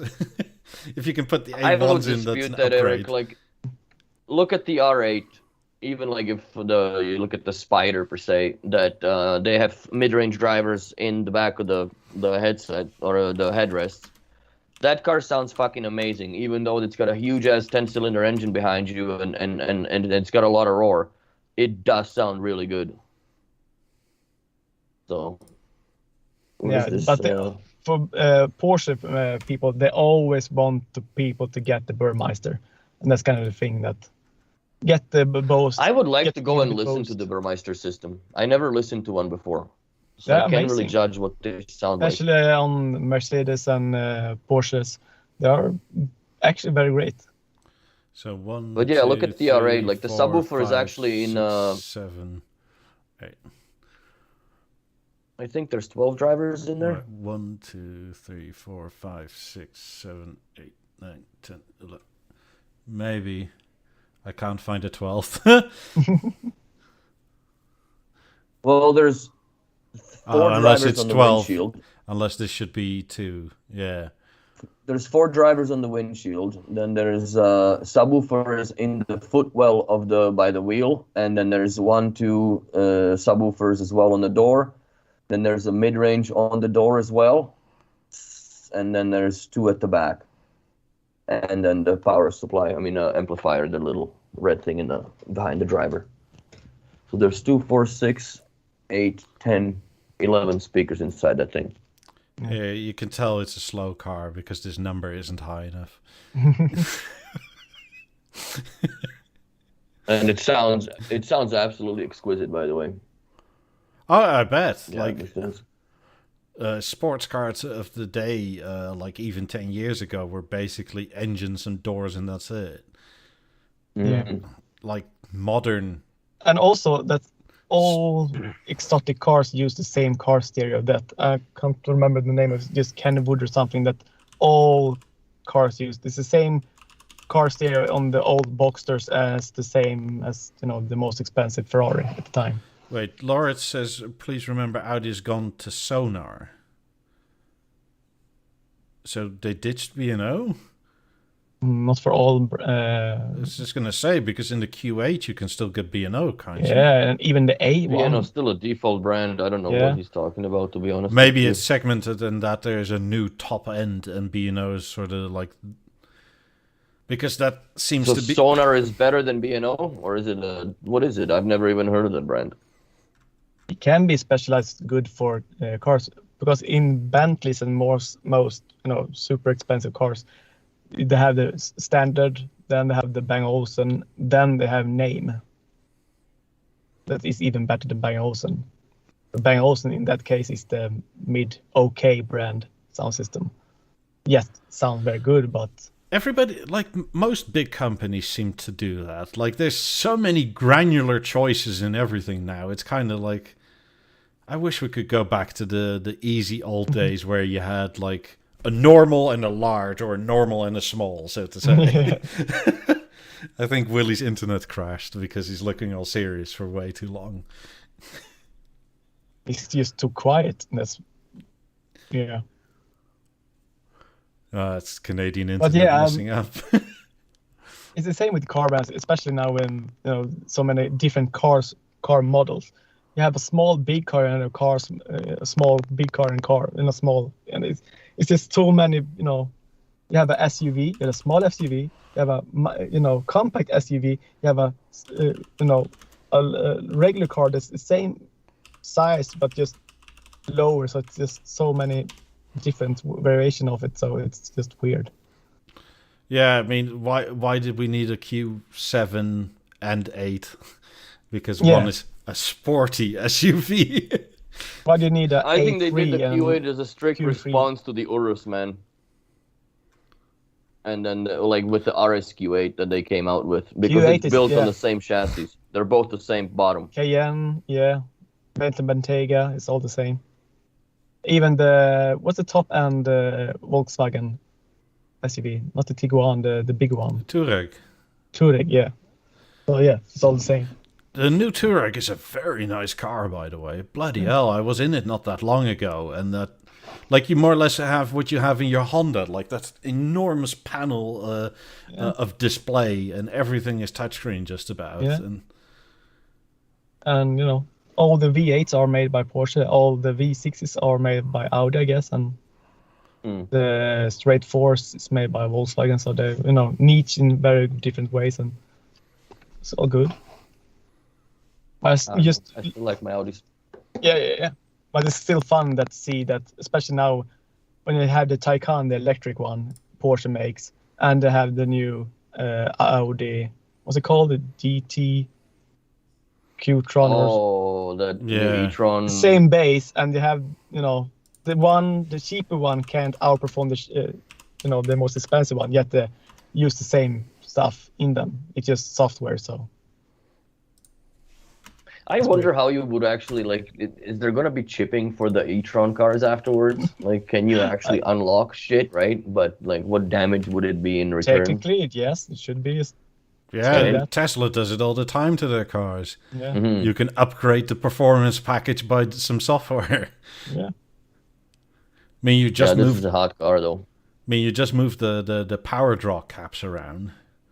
Mm-hmm. I mean, there is a maximum because obviously Audi and or Porsche probably have that electric motor run at like maybe 70% of what it could possibly do just for longevity. Yeah. Tesla does, everything is set to 90%, I guess. Yeah. And when they release a new performance model, they just bump it up. I mean, it's the same with the diesel and petrol cars, quite honestly, in terms of tuning and turbos and whatnot. You can just about any engine, you can push 200% before you have to actually with my build Passat, an engine. The Passat I can easily get, way much horse. I have 240, I can get 300, 100 more torque and still have, better fuel economy. It's just if it's done right with the, chip. For me, I don't know. It's just the e-trons are not the most selling point because, well, where I live, I have nowhere to charge it, and just to go somewhere to sit for half hour to charge the fucking thing, that's just silly. For those people, especially me, I was so very close to getting a Panamera hybrid, because when I go to work with the family car that will replace the Passat, I can actually use just 50 kilometers on the hybrid mode. That I can actually go to work without, damaging the engine, without have to think of it going to the right temperature and gearbox and all that.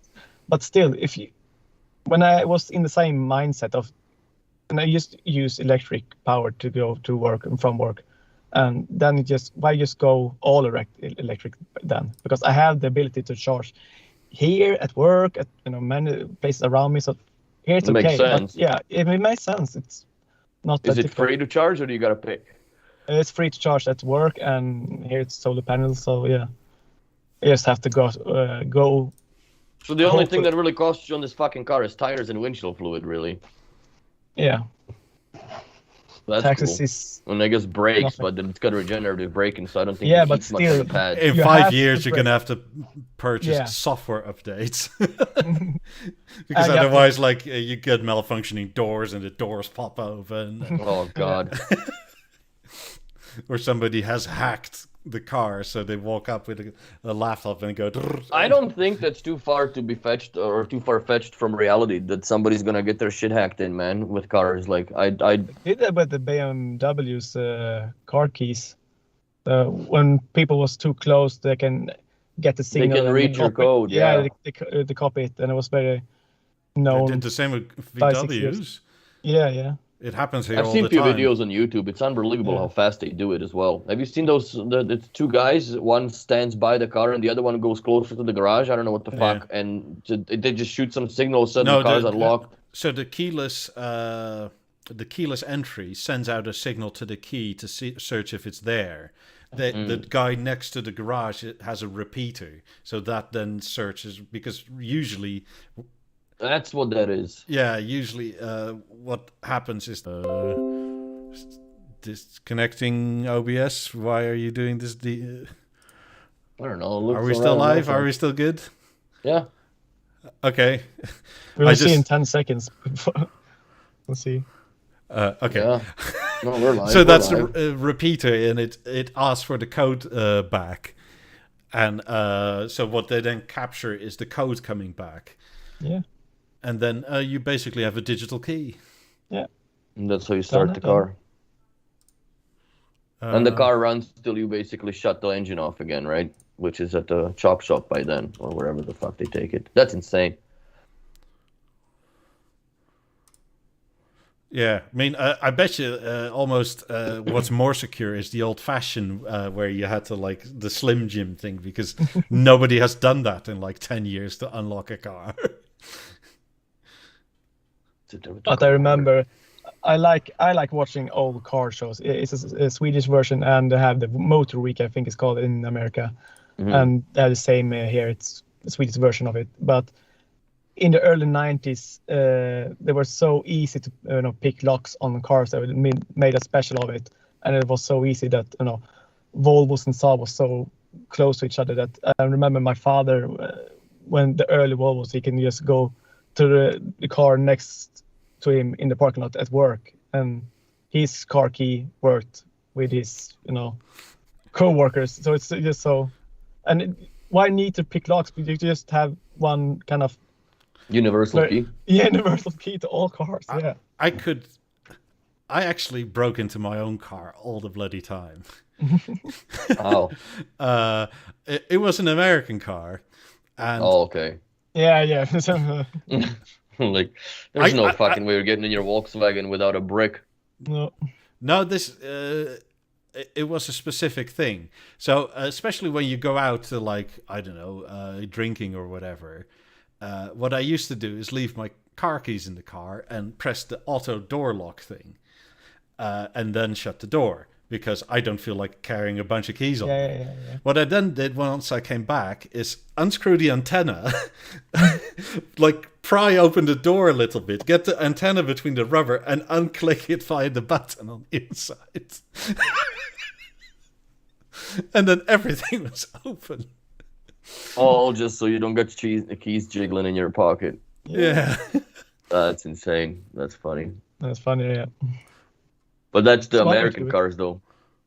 You can get into them with the frickin'... Yeah, with the Piece of antenna string, of my car, really. because it was one of these older, like, mid-90s cars that had, like, one of those length Oh, antennas yeah, on the it. CB radio almost like frickin' Yeah. shit sparks in the parkades. Do you remember the On car? the ceiling. Which brand it was? Yeah, Mercury Villager. Oh, Christ. I remember those. Great cars to drive, otherwise. Fucking Well, it's a fabulous boat. seats. Yeah, I was gonna say it's a boat and the seats are freaking The one like thing I lazy actually boy miss coaches. with cars now is that where can you get a comfortable car? Because seats and suspension is always set to a very much more sporty way. Everything is now sporty, and you can't get a comfortable car unless it's just a Mercedes S-Class or those kind of super luxury cars. cars are not comfortable anymore. It's just bad, I guess. I like comfy rather than sporty, I guess. I like Yeah, long I cruiser. would. I don't know. If I were, I would probably buy a Q5 with an air suspension and comfort Yeah, seat. something like that. What do we actually drive people in the chat and whatnot? Like, what's the most common brand? Are we all Audi drivers or VW, or are we? I kind of want to know. Are we an eclectic bunch? Do people drive old timers and stuff? I mean, we know Kevin drives a very old car, which is kind of very cool. But I don't think that's the primary car. But many people, I mean, many from Biosen forum and stuff like I talked to, many of them like Audi, and that's mostly because of the Biosen to get in their cars. I mean, so it would be interesting to see what kind of other brands, especially also what kind of audio system do you have in your car. For like, do you have Bose? So far, nobody's got an Audi. Goddammit. No, so far it's 4 different brands. So far it's Mercedes, Hyundai, Land Rover, and Volvo. Volvo. Does anybody have a Saab? Like Scandis Unite and whatnot. Why didn't you save Saab? God damn it. Saab was amazing. Those cars are like not even repairable anymore, are they? They are. Some people started GM parts again. But it was so close. The factory in that town is so close to me, and it was just so fun to drive into that town. And it's just, you see Saabs regularly in Sweden, but they're just hysterical because everyone has one. And I guess if you work in the factory. Yeah, and it's so. Yeah, you can see it so easily and so quickly, and they made fantastic cars. It was just so much of engineers that just want to build. What if we do this for something to do better, that rather than we have to cheap out on this thing because if you replace it with this, everything will be too expensive. But they went bust because of that. So, I mean, if you want comfort, Eric, you should buy Kevin's car. And what is it? It's what was it? A Packard? No, it was Packard? It was Is that something. an 8,000 fucking rifle on it? Oh my god! It's a fantastic audio. It's a British car. Like this, I think this is the turn signal. Yeah. This little lantern. Yes. Because the millennials would totally understand you're making a left. Yeah. But at least it's a comfortable car. Well, comfortable. Yeah, sure, but this Look at that ergonomic steering wheel. I mean, this thing was made for when potholes were basically fucking ditches. Yeah. Not like a little hole in the road. No, like where your whole road did more or less. Does it have like a leaf spring suspension on it still? You probably sat quite comfortably going like that over the roads of that time. The thing is with cars from the 20s and the late 30s is so huge difference compared to now. If a car is 20 years old, it's still in production almost. Many cars are still the same now. And back in the time, at this era, it was so big difference between an early 30s and late 30s. Because my uncle has a lot of these. It looks like a truck with the fucking stacks. Yeah. And this kind of funny design. My uncle has an old Dodge that's this kind of design, the typical 20s design to it. And he has a later 30s. It's more like a swooping, very much bigger and more softer to it. And he has I think the brand called Nash. It's also American. It's very peculiar, very odd type of car also. But this is insane. I would never drive that, but that's so funny. Like, are they actually there, or this is just a troll as far as the speakers are concerned? It's from the Dear Santa thing. Oh, I see. That's funny. Yeah, it actually looks legit from this angle, though. Yeah. Like, they look like actual exhaust pipes. But I actually like old American 50s and 60s Land Cruiser, Land Yacht cars, like the old kind of Cadillac Eldorado and Lincoln Continental and these kind of just luxuries. The only thing is that there are only two-door versions of like 6 meter long cars. with a 8.3 liter V8 that makes less horsepower dude, than you this. start the car, it'll suck the children in a vortex in the gas tank. Yeah. Like, it's fucking ridiculous how much these things eat. V8. Back in those days, you had a 6-liter 8-cylinder straight. Yeah. With side valves. That's right. I think Packard and Buick made straight 8s. Not many other brands did the straight 8. And those have such mean sound. It sounds amazing. Old Duesenberg and all that is amazing. Mercedes had one. Extremely expensive. I bet you this car is from that era where they weren't quite sure which orientation the paddles should be. Yeah. Because it wasn't until 1956 where it was clutch, brake, gas. Before that, several brands did their own rearrangement. Oh, really? Oh, that would have been interesting. Yeah. Holy shit. Cadillac was one of the first. Yeah, Cadillac was one of the first to make standardize it. Yeah. Standardize it in like 40s. I think it was 46 or something, or 40 something. I can't remember, but yeah, late.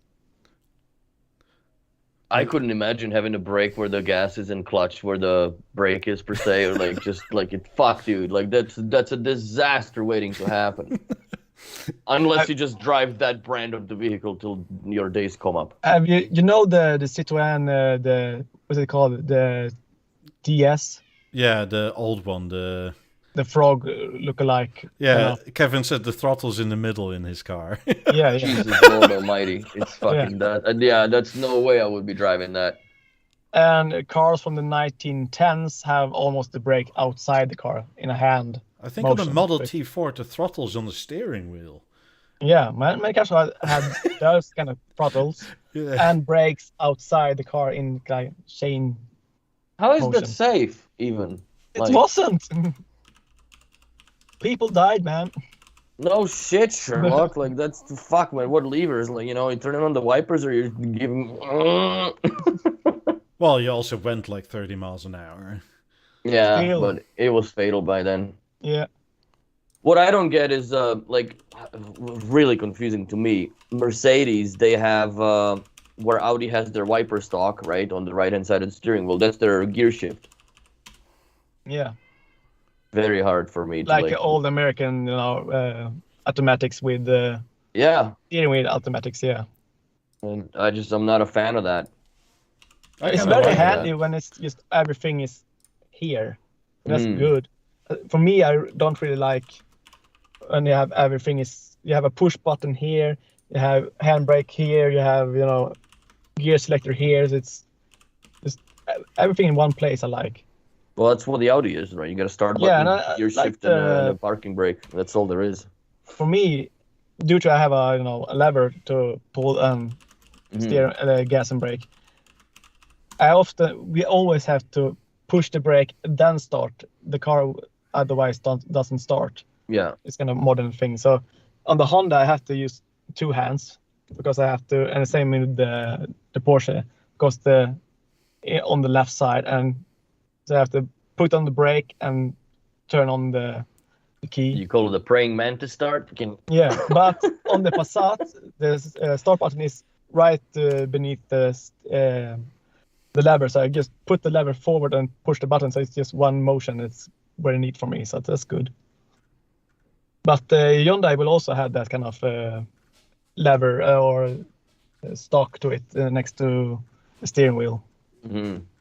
We'll see how that. It's the first time for me to drive with it, so we'll see. But on the Honda, let us know how it goes if you're still alive in like a month or whenever you're supposed to get it. It's due to deliver in September till February, somewhere in that era. That's not a window. That's a fucking gate. Jesus Christ! Like that's insane. What are you buying again, or what did you buy? Hyundai Ioniq 5, it's called. Ioniq 5. That doesn't even exist here, I don't think. Yeah, it does. Yeah, it does. It's pretty much now known as the Tesla killer or something. It's that's what people call it when they don't own a Tesla. Yeah, and it's a Tesla killer. It's the only kind of electric car that's kind of on par with most Teslas, with features and range and stuff like that. But yeah. it looks very much like an 80s hatchback. Either way, Well, they either definitely borrowed the front lights from BMW. it has design from a lot of stuff, but I really like the design, especially inside when you have so much space room. It's a And also big-ass the- car, though. It looks small. It looks like a hatchback, but if you compare It has a the- longer wheelbase than my Passat, so Yeah. that's good. I mean, if you look at the what you call it, the number plate versus the width of the car, Jesus. It's a little bit bigger than Porsche Macan, I guess. Yeah, John did ask a good question. Why didn't you buy the Cybertruck? It's too funky for me. What? No, but pickups are not big here in Sweden. No, I know, but the Cybertruck goes excellently with like styling of BeoTalk 5. It's fucking futuristic. Yeah. Still sort of retro 80s of like, this is 2020 gonna be. But You I get guess the Cybertruck Tesla camper. for me is too simplistic inside. I need to have some push buttons. I actually like that. Because here in Sweden, you have to drive with gloves, and touch buttons and screens are not as friendly with big gloves. Get the gloves with the fingertip thingies on them. Yeah, I get conductive. Well, I don't have a touchscreen in my car, but I do wear conductive gloves in the winter. Yeah, It does get, well, it doesn't get nowhere near as bad. I I guess. remember Well, the you guys, I don't know, how bad does it get over there in Sweden? Pretty much the same as Canada? same. Yeah, and I know that the Swedish police use the new Volvo V90s and all that. They complain that they're you have to go into the climate temperature and AC to change it. You have to go in through the infotainment system, and it's just shite. So Can't you just not talk to it? Or doesn't it understand Swedish? Probably something like doesn't. that. I mean, Well, you speak English, so... First Yeah, of all, but- the klimaatcontrole. Yeah. Hurdy-gurdy. All this kind of car reviews that I watch, they always test these kind of audio, the talk, but almost never do it right. So I can do it here on the Honda, but I don't know. What a will weird happen? feature in a car to be able to lay like that. What Yeah. for? I don't know. It's the driver's seat. It's for when you're like camping or stuff like that, but mostly I guess it's for when you do a long charging and you just I can rest watching Roadhead. it. Wait, so Yeah. you actually, for like filling up your car, you have to like go, oh, I can have a nap now. Yeah, but What the fuck is that? the theory is in the Does it Honda. wake you up afterwards? I don't know. Can But you the set, theory like, a in the timer? Honda is that here you have the screen, so you can plug in HDMI, so you can play video games on the screens here. So I can plug in the Nintendo Switch, PS5 even, although it's a 720 You can screen. work on But- your Minecraft as you wrap the car around a telephone post. Fuck. Yeah, that's kind of the idea of it. So you have something to do. What color did you pick? A cyber gray, So the one that we were looking at? More or less, it seems. more or less. I was so into getting a very bright blue or a very bright red car. Thank heavens you didn't. But I like You- those colors on a car, but they only You wouldn't live didn't that have. shit down. I wouldn't let you live it down, brother. So, anyway. My favorite car color is the Carmine red for the Porsche colors, and it's just amazing. But yeah, it wasn't available. All colors was just 50 shades of gray on the Ioniq. There is a matte gold and the cyber gray is just so alike. You can't see it on the pictures. I'm more in favor Personally of gonna your get a Honda gray car than next. this, whatever it is. Like, how, Ioniq, what's supposedly the range on this thing? 460 kilometers, give or take. So if you were to drive to me, it would take like 3 days. It depends on. I mean, the thing is with the how Ioniq, long does it take to charge the damn thing from 0? 18 minutes. From what to 80% maybe. From I think it was from either 2% or 10% to 80 or something. Yet most cars, The slowest is the last 20%. yeah, and even though even Tesla doesn't do as fast as this Ioniq does, There's a Norwegian guy who's called Björn. He's called the Tesla or Aren't you all your Norwegians called Björn, basically? yeah, Björn Nyland or something. And if you're female, then you're Bjork. But he tests all electric cars and then drives. I think it's 1,000 kilometers to test them, and you see how often you have to recharge and all that. But yeah, The Scandinavian Björn is basically like the American Bob. Like everybody's Björn. Bob. The name Björn is bear, so you call it bear. Okay. Yeah. That just turned weird. Yeah. What will we name our son? Oh, there's a bear. Oh, we name him Bear. Name him Bear. Yeah. Then they get bareback one We another. have so much, lots of fantasy names here in Sweden, so yeah. Oh God. Yeah. I don't know what to tell you. Oh, by the way, I still had this tab open. Coming back to the bloody gold that I don't like the look of. Do you think they will do the aluminium cover in gold, or couldn't they be bothered? What do you mean? Couldn't be bothered, I guess. Like the aluminium, the Mercedes look cover, right? Will they have one of those in gold as well? Because if you put the aluminium on this, it's going to look goddamn awful. Well, It's that's probably meant why for they have the goofy taupe. yeah. The gold speakers are made for this kind of fabric.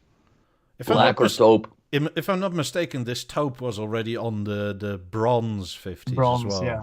Mm-hmm. But it will work with the black fabric covers as well. But as you say, I don't think they will ever do a gold, aluminium, or gold.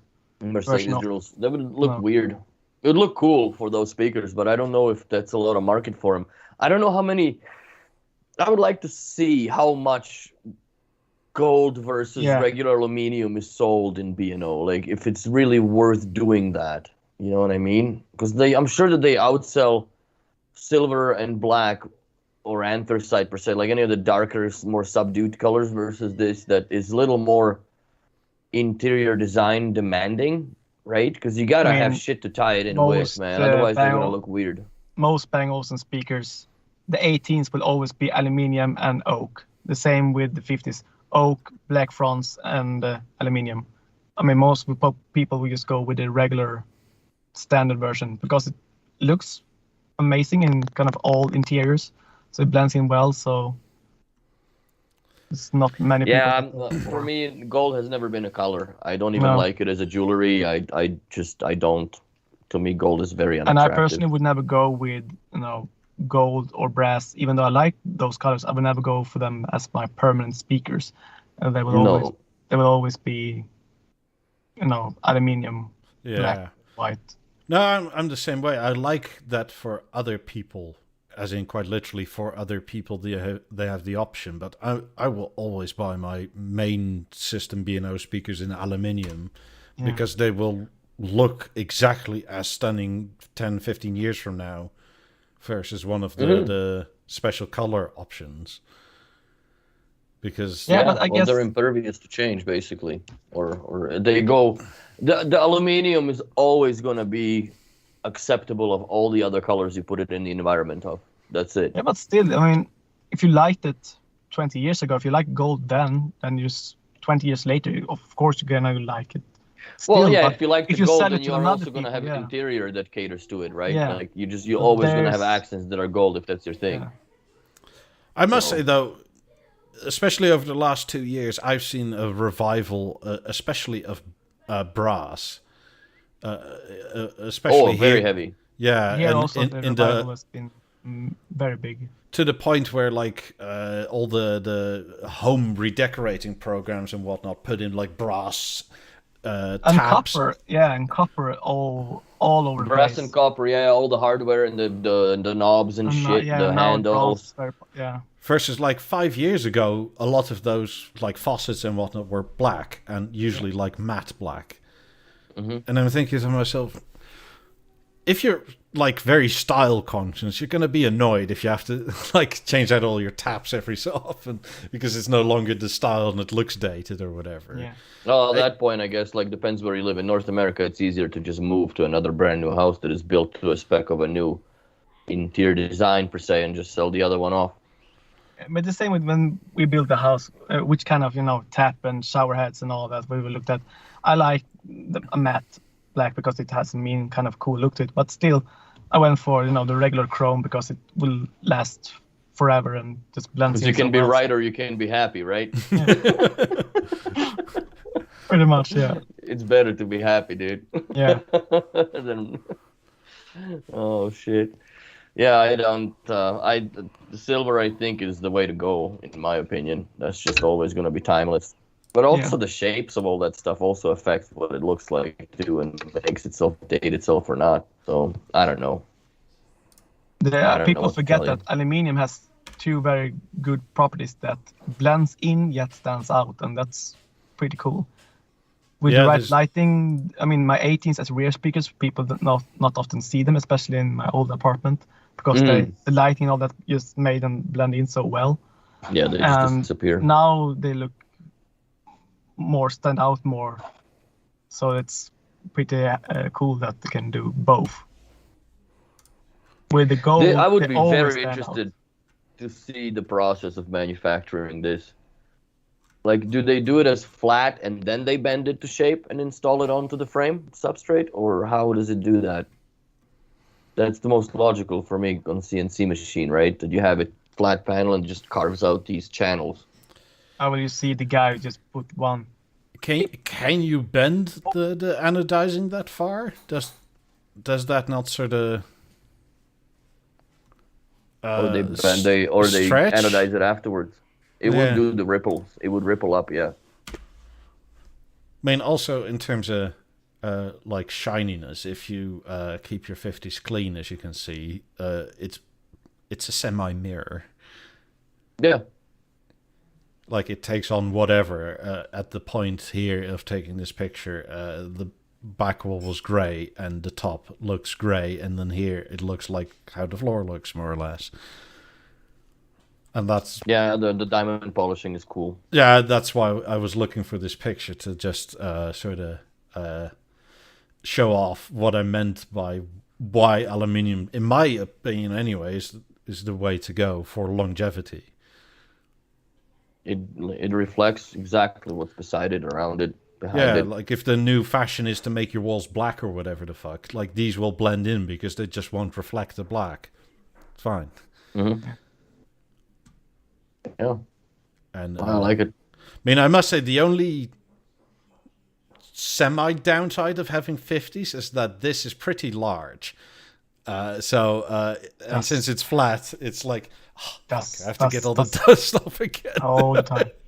I mean, it's worse because we have cats and hair and fluff and things. But the funny thing with the Harmony is when you forget to dust the lower part of the foot stand, and when the TV well opens and we have some sunlight going in, you say, God damn, it's dusty. Oh, it just looks like shit. I know. Yeah, because when it's always closed, you don't reach it for the cleaning, so you just don't really think of it so much. Out of all the things I use, like I found this in the automotive aisle in Walmart. Yeah. This is one of the best dusting blankets, whatever, the rags that I've ever had.